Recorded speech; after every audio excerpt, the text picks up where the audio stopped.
Shalom saudaraku, selamat berjumpa kembali dalam program Marturia Ministry. Hari ini kita boleh kembali mengucap syukur kepada Tuhan untuk peristiwa yang akan kita alami dalam kekuatan dan anugerah-Nya.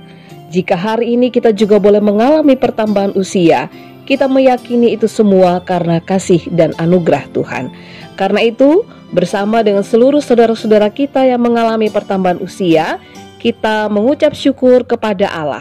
Secara khusus bagi Clara Claudia Sihombing, Bapak Daniel Yosafat, Ibu Yuniati Hendrina Mangilomi, Bapak Buhari Teguh yang boleh bertambah usia kelahiran, dan bagi keluarga yang boleh mengucap syukur untuk ulang tahun perkawinan, Bapak Eli Jonis Ering dan Ibu Elisawati Sinta. Kiranya Tuhan Yesus memberkati dan menyempurnakan sukacita Bapak Ibu Saudara sekalian. Kiranya tahun rahmat dan berkat Allah senantiasa dipenuhi dalam kehidupan keluarga, bahkan kehidupan pribadi dari hari ke hari. Tuhan Yesus memberkati. Hari ini firman Tuhan akan menyapa kita kembali. Sebelum kita membaca dan merenungkan firman Tuhan, mari kita berdoa. Tuhan Yesus yang mengasihi kami mengucap syukur karena Tuhan tidak pernah berhenti untuk berbicara kepada kami. Karena itu biarlah Roh Kudus-Mu menuntun kami, sehingga ketika kami membaca, kami mengerti, dan melalui pengertian itulah kami dapat memaknai firman Allah, sehingga hidup kami bukan hanya sekedar menjadi pendengar, tapi juga menjadi pelaku firman yang setia.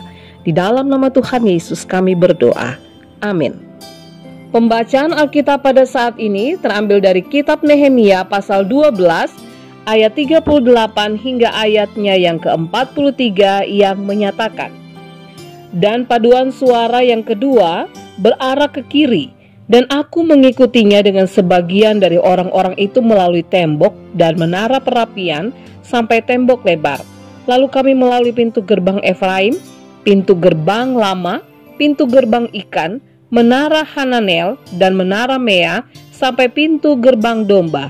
Mereka berhenti di pintu gerbang penjagaan. Kemudian, kedua paduan suara itu berdiri di rumah Allah.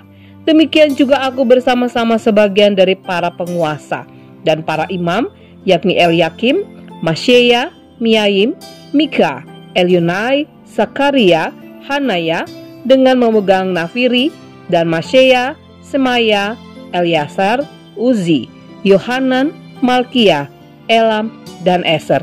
Lalu para penyanyi memperdengarkan kidung di bawah pimpinan Hisaria. Pada hari itu, mereka mempersembahkan korban yang besar.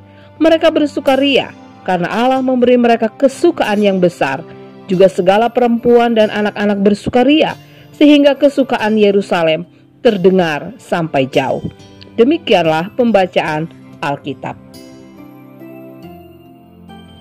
Setelah bertahun-tahun bekerja keras tanpa menghiraukan para penentang, akhirnya tembok Yerusalem berdiri kembali. Nehemia memimpin mereka semua menjadi dua bagian.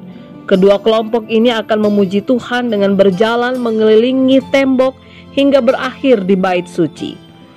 Tidak ada bagian tembok kota itu yang tidak dilalui oleh dua kelompok ini. Pada peresmian pembukaannya, dua paduan suara bersyukur berdiri di atas tembok itu untuk memuji Allah.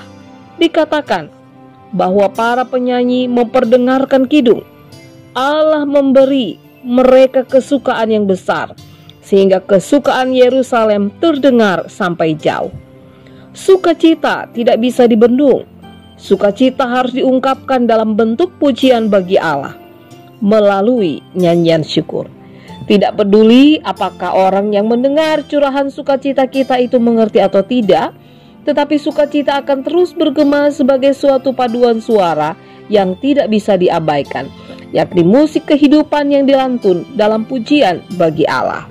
Saudaraku, dalam kehidupan ini ada begitu banyak alasan yang membuat kita harus menyanyikan pujian bagi Allah. Perenungan bagi kita hari ini adalah, apakah sebagai anak-anak Tuhan kita senantiasa menghayati berbagai peristiwa yang kita alami dan kemudian meresponnya dalam sebuah kidung pujian kepada Tuhan? Ataukah kita menjadi pribadi yang hanya menganggap segala yang kita alami dalam hidup ini sebagai sesuatu hal yang biasa-biasa saja. Cara kita menghayati berbagai peristiwa dalam hidup ini akan menentukan cara kita dalam merespon setiap kebaikan dan anugerah yang Tuhan berikan dalam kehidupan kita. Jika kita melihat bahwa Tuhan selalu hadir dalam hidup ini, menolong, memberkati, dan selalu turut campur tangan, maka kita pun akan selalu dipenuhi dengan berbagai sukacita dan syukur. Saudaraku, biarlah sukacita dan ungkapan syukur kita, bahkan pujian yang kita nyatakan, menjadi sebuah kesaksian yang pada akhirnya membuat orang lain melihat bagaimana Allah hadir dalam kehidupan kita. Amin. Bapak, Ibu, saudara-saudari yang Tuhan Yesus kasihi, mari kita berdoa. Terima kasih Tuhan untuk firman-Mu yang senantiasa menyapa kehidupan kami.